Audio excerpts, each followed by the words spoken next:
Hi, so Finding Nemo, The Big Blue and Beyond takes place around the time when Finding Dory has concluded. At the end of that film, you saw some fish, familiar fish from the dentist office, arrive in plastic bags in a bay.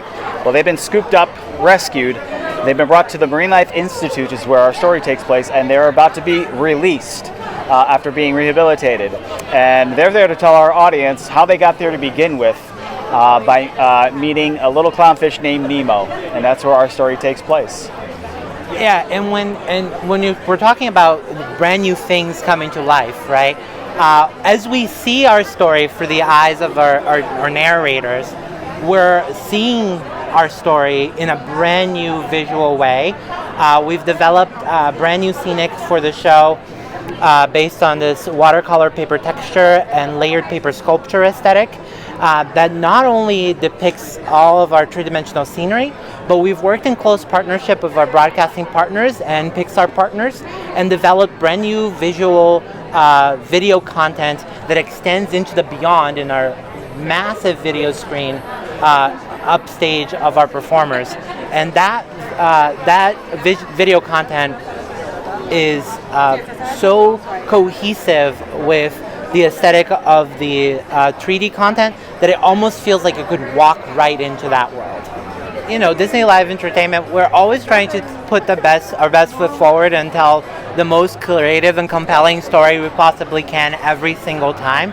And this is no difference, right? As we're opening a new production, we want to look at it and say, you know, what's the best story we can tell? And that's what we're doing with Finding Nemo, The Big Blue and Beyond. It's storytelling, right? And it's from a memory of our characters. There's a sense of emotion in how we can showcase our lighting and look at how we move and look how we connect with each other on stage.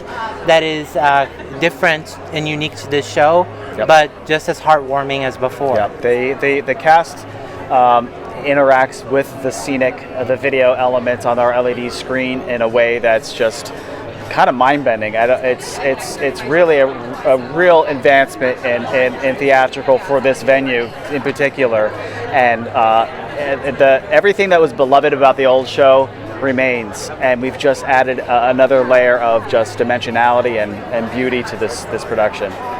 It's a little shorter, but it feels, again, you know, as we're telling this compelling story, this is what felt right, and how you're moving through every scene, and you're getting all the songs that you love, and it really is, it tugs at your heartstrings, and you feel all those great emotions. I can't wait for people to see it.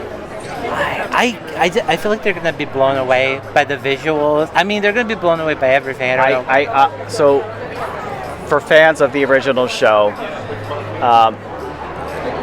the emotional content, the heart of the original show, then you walked away feeling that emotional punch, that tear in the eye at the end, that not only remains, but again, this level of immersion that we've added to it is what's, even for me, working with it, every day I walk into the theater and I'm amazed about how we've been able to pull off things that we could only imagine back when the show originally was brought together. The technology that we're using now didn't exist back then, so it's in every aspect of this is a plus up in the right direction. It's just wonderful, and we're very excited.